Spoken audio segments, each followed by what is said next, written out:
Maeve Linwood did not shed a single tear during her wedding ceremony in the heart of New York City. She stood perfectly upright, her linen gloves folded neatly over her wrists, while Dominic Knight signed the marriage registry with a silver pen without casting a single glance toward her face. He turned on his heel and walked out through the heavy oak doors of the church before the black ink had even dried on the parchment. The enclosed carriage that waited to take her away did not head toward his grand townhouse on Fifth Avenue, but instead carried her directly north toward a secluded estate where no living soul had resided for 7 long years.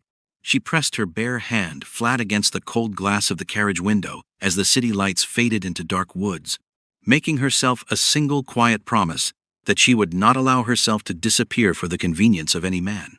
The iron wheels ground against the dirt road as the sun began to dip below the horizon, carrying her 26 years of life into a completely unknown territory where the shadows seemed to stretch longer than usual. The carriage rolled slowly through the rusted iron gates at exactly 4:30 in the afternoon, and Maeve did not flinch when she finally saw the massive structure that waited for her at the end of the drive. The estate, known as Galehaven, sat at the termination of a long gravel path flanked by ancient, overgrown willow trees whose thick branches had tangled together so densely they nearly obliterated the gray sky. The house itself rose 3 stories high, constructed from dark slate stone with heavy wooden shutters that were all sealed tight as if the building had decided decades ago that it no longer wished to welcome the light of day. The front stone steps were cracked and split by aggressive weeds, and the heavy brass door knocker had turned a dull, crusty green from years of damp neglect. A loose shutter on the 3rd floor swung lazily in the autumn wind, producing a hollow wooden clap against the stone frame that served as the only greeting she received in this isolated valley. The elderly coachman lifted her single wooden trunk from the roof of the vehicle, set it down upon the rough gravel without a word of ceremony, handed her a sealed envelope from his pocket, and immediately climbed back onto his box to drive away into the gathering mist. Maeve stood entirely alone on the damp gravel with her lone trunk and a letter from a person who had already demonstrated with perfect efficiency exactly how little he thought of her existence. She broke the dark wax seal with her thumb and found a brief message consisting of only 3 lines written in a sharp, hurried script that lacked any form of signature or initial. The note informed her that Galehaven was completely at her disposal, that a housekeeper named Mrs. Gable would provide her with the current household account ledgers, and that he would remain in the city until further notice. Maeve folded the paper calmly, slid it into the deep pocket of her wool coat, and lifted the heavy wooden trunk by its iron handles without waiting for assistance. She was still holding the weight of it when the heavy front door finally creaked open, revealing a small framed woman of approximately 60 years with iron-gray hair pulled back into a severe bun, and dark eyes that managed to evaluate Maeve from her hat down to her muddy boots in the span of 4 seconds. The woman introduced herself as Mrs. Gable, her flat tone making the announcement sound like a question she was still deciding whether or not to ask a stranger. Maeve set her trunk down on the threshold, looked the housekeeper directly in the eye, and stated that she believed she was expected to arrive on this particular afternoon. Mrs. Gable replied that she had been told to expect a guest, noting that there was a significant difference between the 2 concepts, and her stiff posture ensured that Maeve understood the distinction completely. The housekeeper stepped aside, instructing her to mind the 3rd step because the wood had rotted through, and Maeve stepped carefully into the dim interior of the grand entrance hall. The air inside Galehaven possessed a specific kind of darkness that felt heavy and stationary, less an absence of light and more a physical weight that had settled into the velvet curtains and stone walls over years of complete silence. White canvas covers draped nearly every piece of furniture in the main drawing room, making the space resemble a collection of sleeping monuments in the gloom. A massive grandfather clock stood against the far wall of the hallway, its brass pendulum frozen at exactly 10 minutes past 9, as if time itself had abandoned the house on the very day the inhabitants left. Dust lay across the marble mantelpiece in a layer so thick that a person could easily write their full name in it, and Maeve suspected that beneath that dust lay the memories of another season that had never been properly cleaned away. Mrs. Gable moved through the corridor with the quick, efficient steps of a person who had long ago made peace with a very difficult and lonely employment assignment. She informed Maeve that the remaining household staff consisted entirely of herself, a young local named Thomas, who tended the grounds, an older cook named Martha, and a stableman named Arthur, who looked after the property's 2 remaining horses.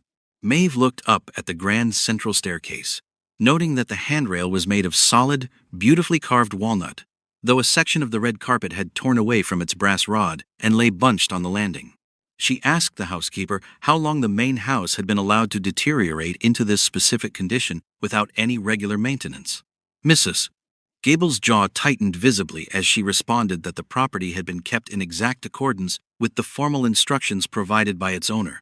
Maeve clarified that she was not offering a criticism of the staff's labor, but was simply asking for an accurate timeline to understand her new surroundings. The housekeeper paused for several long seconds before revealing that it had been 7 years since the master had lived here, ever since the departure that left the halls empty. Maeve looked back at the silent grandfather clock, wondering what had transpired at 10 minutes past 9, and whether Dominic Knight even remembered that he had left his family home frozen at that precise hour. She requested to see the complete household account ledgers that very evening, a demand that caused Mrs. Gable to stop walking and turn around with a look of genuine surprise on her weathered face. The housekeeper remarked that most young women in her current position usually requested to see their bedchambers and unpack their dresses before discussing the finances of an estate. Maeve replied that she would certainly inspect her rooms, but the ledgers remained her primary concern because she wished to comprehend exactly what responsibilities she had been given over this household. Her assigned bedchamber was located on the 2nd floor facing east, which meant the room would catch the first rays of morning light if anyone ever bothered to unlatch the heavy wooden shutters. No one had touched them in years, leaving the bedroom clean but cold, furnished with a plain iron bed, a small writing desk stripped of paper, and an empty wardrobe that smelled faintly of cedar and old wool. Maeve unpacked her few belongings herself, placing 4 simple day dresses in the wardrobe, her mother's old Bible on the nightstand, and a small leather-bound journal on the desk, next to a copied sheet of legal statutes regarding property rights. She stood in the center of the bare floor, smoothed down her apron, and whispered to the empty room that it was time to begin the work she had come to do. She ate her supper alone at the long wooden work table in the kitchen that night, because the formal dining room had been locked for so long that Mrs. Gable looked alarmed when Maeve suggested opening it. She told the cook, Martha, that the soup was excellent, a small compliment that caused the older woman to blink in astonishment as she cleared away the empty bowl. Maeve explained to the 2 women that they had likely expected a bride who would spend her first week weeping in her room before fleeing back to the city, but she intended to remain exactly where she was. The household account books were a perfect written record of a slow, deliberate financial strangulation that had been taking place right under the owner's nose. Maeve sat beneath the glow of a single oil lamp until past midnight, reading every single line of numbers twice through her spectacles, while Mrs. Gable sat across from her with folded arms. The columns told a very specific story of inflated payments made to a prominent management firm in the city known as Ashdown Associates, with fees that ran far higher than the standard regional rates. Maeve pointed to an entry from 3 years ago, asking the housekeeper who had authorized a recurring quarterly estate fee, for which there was no signed contract anywhere in the storage boxes. Mrs. Gable went entirely still, her eyes dropping to the table as she admitted that the arrangement had already been established when she took over the keys, and she had simply assumed the master had given his verbal consent. By the morning of the 12th day at Galehaven, Maeve had established a strict routine that began long before the first light of dawn broke over the eastern hills. She rose at 6 o'clock, dressed without any assistance, and sat at the kitchen table with her inkwell before Martha had even kindled the wood inside the great iron stove. She had already learned the names and histories of the small staff, discovering that Thomas had a talent for stonework and that Arthur had served the estate since he was a young boy. She spent her mornings asking specific questions about the structural integrity of the slate roof, the purity of the well water, and the exact boundaries of the north timber acreage. Mrs. Gable began to watch her with a different expression. her initial suspicion slowly dissolving into a quiet respect as she noticed that the young mistress did not mind getting ink on her fingers or dust on her hem. On a warm Tuesday morning, the housekeeper entered the kitchen carrying a dusty bundle of papers that she had discovered at the back of an old linen cupboard behind some winter blankets. Maeve untied the string and found a letter written 3 years prior on the official stationery of Ashdown Associates, addressed to a land speculator in the city. The document discussed a plan to gradually undervalue the North Timber lot of Galehaven, describing the current owner as completely disengaged from his affairs and likely to sell the land at a fraction of its worth within a few seasons. Maeve laid the letter flat on the wood, pressing her fingers against the ink as she realized that someone had been systematically draining the estate's funds to force a cheap sale. She looked at Mrs. Gable and stated that the firm had miscalculated their plan because they had assumed that absolutely no one would ever take the time to examine the ledger books closely. The story of the sudden marriage had already circulated through the fashionable parlors of the city, where Victoria Ashdown told her version of the events over porcelain teacups. In her telling, Dominic Knight had only taken a wife due to an ancient obligation to the ruined Linwood name, describing Maeve as a desperate woman with no future who should be grateful for a roof over her head. Victoria laughed softly to her guests, remarking that a girl from a bankrupt merchant family would know absolutely nothing about managing a great northern estate and would likely break under the isolation within a single month. She remained perfectly confident that her firm's long-term plans for the Galehaven boundaries would proceed without any significant interference from a displaced bride. She did not know that at that very moment, Maeve was walking the perimeter of the property, tracking the physical markers against the old descriptions she had found in the library. Maeve discovered the kitchen garden completely by accident while she was examining the old stone wall that separated the lawns from the thick pine forest. It was an area enclosed by a high brick hedge that had been so thoroughly reclaimed by 7 years of wild briars and thistles that it appeared from a distance like ordinary wilderness. She pushed through a gap in the tangled branches and found herself standing upon a forgotten flagstone path that led toward a central stone well choked with climbing ivy. Against the south-facing wall stood a long row of apple trees that had once been carefully trained to grow flat against the bricks, their branches now wild and tangled, but still stubbornly bearing small green fruit. Thomas appeared behind her a moment later, his old spade in his hand, looking uncomfortable as he explained that the master had expressly ordered the garden to be left untouched when he departed. Maeve turned to the young man, pointed to the green fruit fighting through the weeds, and remarked that the trees were still alive and fighting for light despite 7 years of total abandonment. She asked him if his father had ever taught him the proper method for pruning fruit trees, and Thomas nodded, his posture straightening as he replied that he knew the trade well. Maeve pushed her sleeves up past her wrists and stated that they had a great deal of work to do before the first frost arrived to chill the soil. Over the next 3 days, the sound of Thomas's shears drifted through the open windows of the main house, creating a steady rhythm that seemed to wake the old stone building from its long sleep. Maeve worked beside him, clearing away the dead vines and carrying bundles of brush to the burn pile until her palms were calloused and her face was flushed from the autumn air.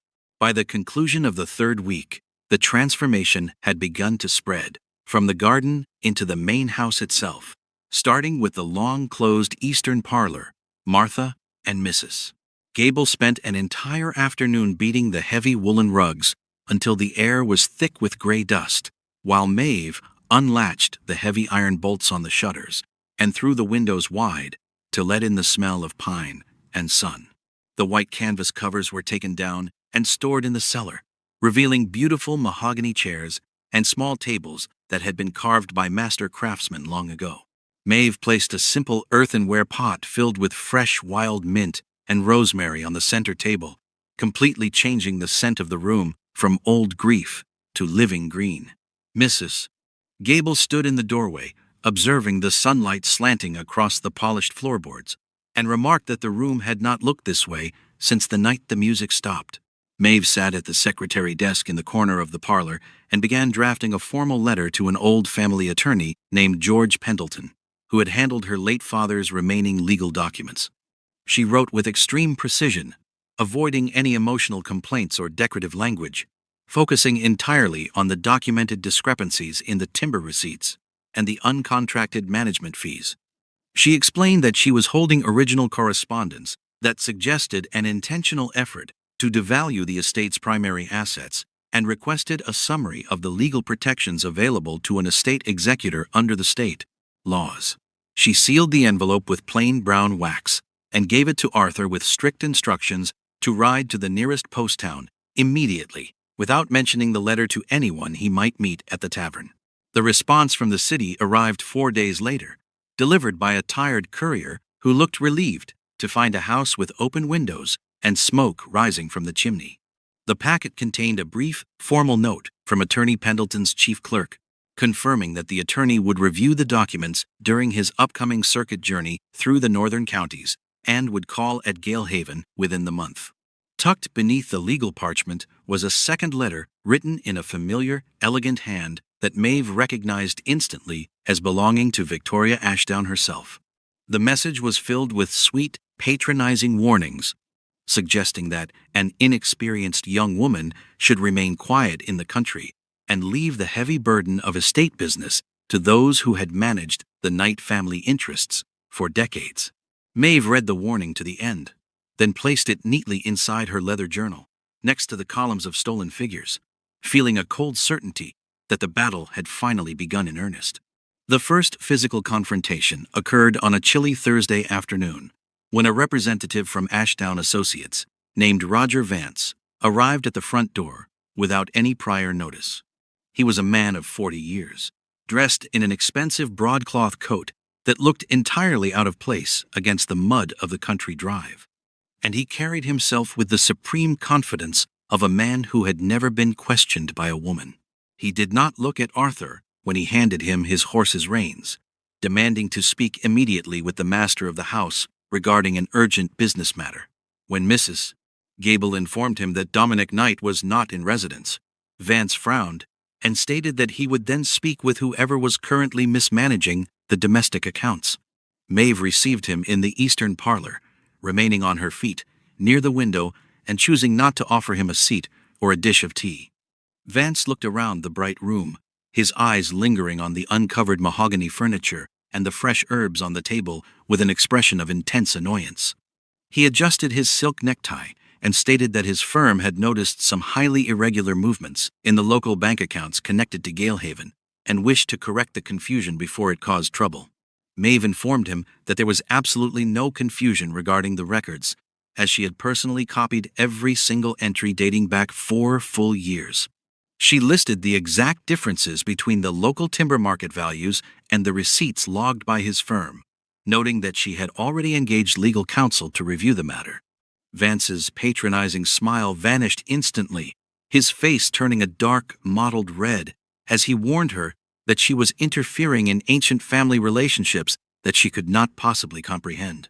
Maeve did not lower her eyes or raise her voice, as she replied that if his firm possessed a legitimate, signed contract authorizing their quarterly fees, they should deliver a copy to Galehaven within 7 days. She added that if no such document existed, all future payments would cease immediately, and the existing records would be placed before a grand jury in the city.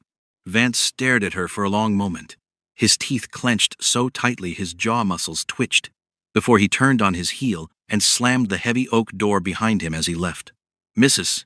Gable appeared from the shadows of the hallway almost immediately, her arms crossed tightly over her chest as she watched the dust settle from his departure. The housekeeper remarked that the firm would not take this defeat quietly and would likely move much faster now that they knew someone was actively watching the doors. 2 days later, Thomas came running from the northern boundary line, his boots covered in gray clay and his breath coming in short, ragged gasps that signaled immediate trouble. He led Maeve through the woods to the edge of the timber lot, where 3 heavy wooden boundary posts had been violently pried from the earth and thrown into a deep ravine. The ground around the empty holes had been freshly torn by iron crowbars, indicating that the damage had been done during the dark hours of the previous night while the house slept. Maeve knelt in the wet leaves, measuring the distance between the remaining markers with a piece of twine, realizing that someone was attempting to make the property lines appear uncertain before a legal surveyor could arrive. She told Thomas to gather heavy field stones from the creek bed and place them directly into the holes to preserve the exact spots where the posts had stood. She spent that evening in the long-closed library, a magnificent room lined with floor-to-ceiling shelves of dark walnut that smelled of old leather and dried ink. Mrs. Gable helped her open a heavy iron lockbox that sat at the bottom of a cedar chest, revealing the original land survey documents signed and stamped in the year 1812. The old parchment clearly defined every single square acre of Galehaven, including the valuable stands of white pine and oak that bordered the northern valley. Maeve rolled the documents carefully, wrapped them in a piece of oiled canvas to protect them from the dampness, and carried them upstairs to be locked inside her own personal trunk. She told the housekeeper that from this night forward, no stranger was to be permitted across the threshold of the house for any reason whatsoever while she was away. Maeve sat down at her small bedroom desk and wrote a second letter to Dominic Knight, choosing her words with the same clinical precision she used for her ledger summaries. She did not ask for his presence or his protection, nor did she complain about the loneliness of the isolated valley or the behavior of his city friends. She simply laid out the facts of the financial fraud, the missing boundary markers, and the impending arrival of Attorney Pendleton to review the estate's legal position. She concluded the page by stating that she was fulfilling her duty to the name she now carried, and that the choices regarding the future of his family home were now entirely in his hands. She gave the packet to Arthur at dawn, telling him to ride hard until he reached the city post office and to deliver it directly into the carrier's hands. The carriage that arrived at Galehaven exactly 1 week later did not belong to the post office or the legal counsel. It was the grand black coach that had carried Maeve away from her wedding. The vehicle rolled down the gravel path in the dead of night, its iron lanterns throwing long, flickering yellow shapes across the dark stone facade of the house. Maeve stood at her bedroom window, her hand resting on the stone sill, watching as the door of the carriage opened and a figure stepped out into the cold autumn air. It was Dominic Knight, the Vampire King, his presence as striking and silent as a winter frost against the dark gravel of the drive. His hair was the color of fresh snow, falling in sharp layers around a face of absolute porcelain whiteness that seemed to catch what little starlight remained in the midnight sky. He stood perfectly still in the center of the path, his dark crimson eyes sweeping over the front of the building, registering instantly that every single shutter had been opened to the night. He looked toward the eastern parlor, where the faint glow of an oil lamp was visible through the clean glass, his sharp features remaining expressionless but intensely focused. Maeve watched him from above, noting that he carried himself with an ancient, quiet authority that had nothing to do with human wealth or city titles. He did not look like a man who had come to rescue a wife. He looked like a king who had finally returned to a fortress he thought he had abandoned forever. She turned away from the window, smoothed down her wool dress, and walked slowly down the grand walnut staircase to meet the master of Galehaven in the center of the hall. They stood 5 feet apart in the dim light of the entrance hall, the silence between them so complete that Maeve could hear the distant ticking of the kitchen clock through the plaster walls. Dominic Knight looked down at her from his great height, his long white fingers resting lightly on the silver handle of his walking stick, his pale skin contrasting sharply with his black velvet coat. He remarked that the house smelled of pine wood and beeswax rather than dust and dampness, his low voice carrying a strange, resonant quality that vibrated through the small space. Maeve replied that a house required air and attention if it was to remain standing through the winter, meeting his crimson gaze without a single hint of hesitation or fear. He studied her face for several long seconds, his sharp features illuminated by the candle she held, before he nodded once and walked toward the library. Supper was served at 7 o'clock in the formal dining room, where the long cherrywood table had been polished until it reflected the flickering light of 6 white candles.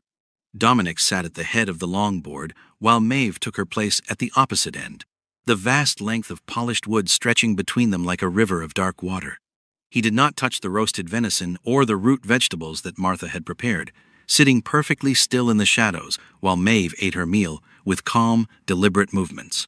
He broke the silence by asking her how many hours she had spent studying the old ledger books since her arrival in the valley. Maeve set her fork down, looked across the candles, and stated that she had examined every single document from the past 4 years to ensure her numbers were entirely correct. She explained the entire system of fraud with the same clarity she would use for a legal clerk, detailing the inflated fees and the coordinated effort to devalue the northern timber stands. She produced the letter Mrs. Gable had discovered in the linen cupboard, sliding it across the polished wood until it rested beneath his pale hands in the candlelight. Dominic read the page without moving a single muscle, his white brow furrowing slightly, as he recognized the handwriting of the people he had trusted to manage his affairs during his long absence. He remarked that he had allowed himself to remain blind to his own household because he had believed that distance would protect him from the memories of his past losses. Maeve replied that his grief had been used as a tool by those who wished to profit from his isolation, adding that such behavior was a failure of their character rather than his sorrow. He looked down at his white hands, his long fingers curling into fists, as he admitted that he should have been present to protect the people who labored on his land. Maeve did not attempt to soften the truth, stating plainly that he certainly should have been here, but that the work of restoring the estate had already begun without him. She reached into her pocket and produced the heavy brass key to her personal trunk, explaining that the original land surveys were safe from any further attempts at theft or destruction. Dominic stared at the small key on the table, a strange light moving through his crimson eyes, as he realized that this human woman had stood between his home and his enemies without a single weapon. He told her that she was unlike any person he had encountered in his long centuries of existence, her stubbornness as unyielding as the stone foundation of the house itself. The following morning, Dominic walked the northern boundary line with Thomas, his tall figure moving effortlessly through the deep mud and tangled briars that had slowed Maeve down the week before. He examined the stone markers she had placed in the empty holes, his sensitive fingers tracing the rough edges of the rock, as if he could sense the labor that had gone into preserving his borders. Thomas stood at a respectful distance, his initial terror of the white-haired master slowly fading as he noticed that the king spoke to him with quiet, direct courtesy regarding the condition of the trees. They returned to the house at noon, their boots covered in gray clay, and Dominic immediately ordered Arthur to prepare the carriage for a journey to the legal offices in the town. He told Maeve that he would return before the moon reached its peak and that she should keep the front door bolted until his coach cleared the gate. Attorney George Pendleton arrived at Galehaven on a crisp Monday afternoon, accompanied by 2 younger legal clerks who carried heavy leather portfolios filled with official state documents. The elderly lawyer shook Maeve's hand with genuine warmth, praising the remarkable clarity of the financial summaries she had forwarded to his city office over the past weeks. They spent 6 hours in the library with Dominic, spreading the old ledgers and the wrapped land surveys across the long walnut table under the bright light of 3 oil lamps. Pendleton adjusted his spectacles, pointing to the uncontracted quarterly fees, and stated that the records constituted an open and shut case of systemic grand larceny under the current state statutes. He added that the recovery of the stolen timber funds would require a formal deposition from every member of the household staff who had witnessed the destruction of the boundary markers. The younger clerks spent the following morning surveying the northern acreage with iron chains and brass instruments, confirming to the exact inch that Maeve's stone markers matched the original land boundaries from 1812. They returned to the library with flushed faces, presenting a signed affidavit that established the legal integrity of the estate's borders beyond any possible shadow of a doubt. Pendleton placed the document inside his leather portfolio, looked at Dominic, and warned him that Victoria Ashdown would likely attempt to use her significant social influence in the city to distort the truth before the case could reach a judge. He explained that the firm would portray Maeve as an unstable, greedy young woman who had manipulated an isolated landowner into turning against his oldest financial advisors. Maeve stood by the window, her hands clasped loosely in front of her apron, and stated that she was perfectly prepared to face whatever stories the city families chose to invent about her character. She remarked that she had survived the ruin of her father's business and the loss of her social standing without losing her mind, and she did not intend to start hiding now. Dominic rose from his chair, his white hair gleaming in the lamplight as he crossed the room to stand beside her at the glass, his presence bringing a sudden chill to the air. He turned to the attorney and stated with absolute finality that his wife's name would be protected with the full weight of his ancient authority, both in the courts of law and the drawing rooms of the city. He added that those who had treated his long sorrow as an opportunity for theft would soon discover that the king was no longer sleeping. The news of the impending legal action reached Victoria Ashdown on a rainy Friday morning, delivered by a frantic courier who had seen the state seals on Pendleton's official filings. Her response arrived at Galehaven 48 hours later, in the form of a long, furious letter addressed directly to Dominic, her elegant script showing signs of severe agitation and haste. She accused Maeve of being an ambitious parasite who was attempting to sever the Knight family from their oldest connections to control the remaining fortune for her own family's debts. She urged Dominic to ride to her aunt's country estate in the neighboring county immediately to discuss a private settlement before the scandal ruined his reputation in high society. Dominic read the 3 pages in the library, his face as still as carved marble, before he held the paper over the chimney of the oil lamp and watched it burn down to gray ash. He sat down at his desk and wrote a single sentence in response, stating that he had full confidence in his wife's management of Galehaven and that all further communications regarding the estate must be directed to Attorney Pendleton's office. He gave the note to Arthur to post, then walked out into the kitchen garden where Maeve was helping Thomas gather the last of the autumn herbs before the frost. The sun was setting behind the pine trees, throwing long red streaks across the brick wall where the pruned apple trees stood in clean, orderly rows against the stone. He watched her work for a long moment, his crimson eyes softening as he realized that this small garden had become a living symbol of what a person could build when they refused to let broken things remain broken. The legal confrontation reached its climax 3 weeks later, during a special hearing convened at the circuit court in the county seat, where Victoria Ashdown had gathered her remaining allies. The courtroom was filled with wealthy merchants and legal representatives from the city, all of them whispering softly as Maeve walked down the center aisle in her simple wool dress, her head held perfectly high. Dominic walked beside her, his white hair and pale skin drawing every eye in the room, his silent presence causing the murmuring voices to die away into immediate, tense silence. Attorney Pendleton presented the 31 pages of documented fraud, laying out the copied ledgers, the land surveys, and the signed affidavits from Thomas and Mrs. Gable in a perfect chronological line. The evidence was so overwhelming that the opposing counsel spent less than 1 hour attempting to defend the uncontracted fees before requesting a private conference to discuss a full financial settlement. Victoria Ashdown sat at the defense table, her silk dress rustling as she glared at Maeve with an expression of intense, undisguised hatred that had nothing to do with business arrangements. She rose from her seat during the brief recess, attempting to approach Dominic in the corridor to offer a final, whispered plea regarding their ancient family friendship in the city. Dominic did not stop walking, his crimson eyes remaining fixed straight ahead as he informed her that he no longer recognized her face or her voice, leaving her standing alone against the cold stone wall. The final court decree was signed before the sun dipped below the courthouse roof, ordering the immediate restoration of all stolen timber funds and the permanent cancellation of every contract connected to Ashdown Associates. They returned to Galehaven in the early evening, the carriage rolling smoothly through the iron gates as a light snow began to fall over the dark northern valley. The house was completely dark except for the warm yellow light of the kitchen windows, where Martha had already started the fire for their evening meal.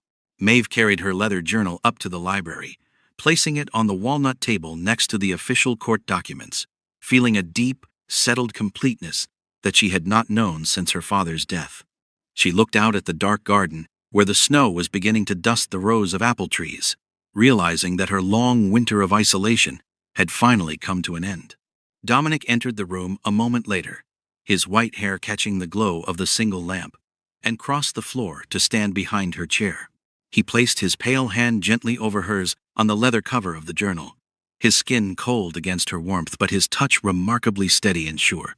He whispered her name, just her name, without any titles or formalities, his voice filled with a quiet reverence that caused her breath to catch in her throat for the first time all autumn. He admitted that he had forgotten how to live in the present until she had shown him the beauty of a person who refused to disappear from her own life.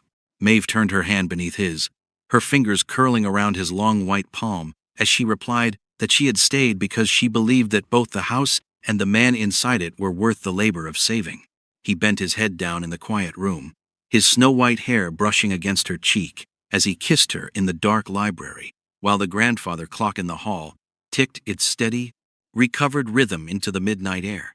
The autumn turned fully into a deep, quiet northern winter, burying the valley under 3 feet of clean white snow that muffled the sound of the wind through the pines. Galehaven was no longer a cold fortress of forgotten grief. It had become a living home filled with the daily sounds of a household that had been brought back to life from the foundation up. Maeve sat by the parlor fire every morning, her journal open on her lap as she noted the regular expenses of the winter wood supply and the health of the horses in the stable. Dominic spent his days beside her, learning the small details of domestic management that he had neglected for decades, his white face losing its severe mask whenever she looked up to smile across the hearth. They had built their relationship one day at a time, through numbers and words, and the simple shared task of keeping a large house warm against the frost. As Maeve stared into the glowing embers of the walnut logs, her mind drifted naturally toward the seasons that still waited for them beyond the edge of this white landscape. She understood with a calm, practical certainty that their future would not be entirely free from the judgments of the city or the difficulties of his ancient nature, but she felt no fear regarding the distance they would have to travel together. They had saved this house from those who wished to destroy it, and in doing so, they had discovered that love was not a sudden storm that arrived without warning, but a deliberate choice made every single morning in the small acts of showing up for another person. She looked toward the hallway where the grandfather clock was chiming the hour of 9 with a clear, resonant tone that filled the warm rooms with perfect regularity.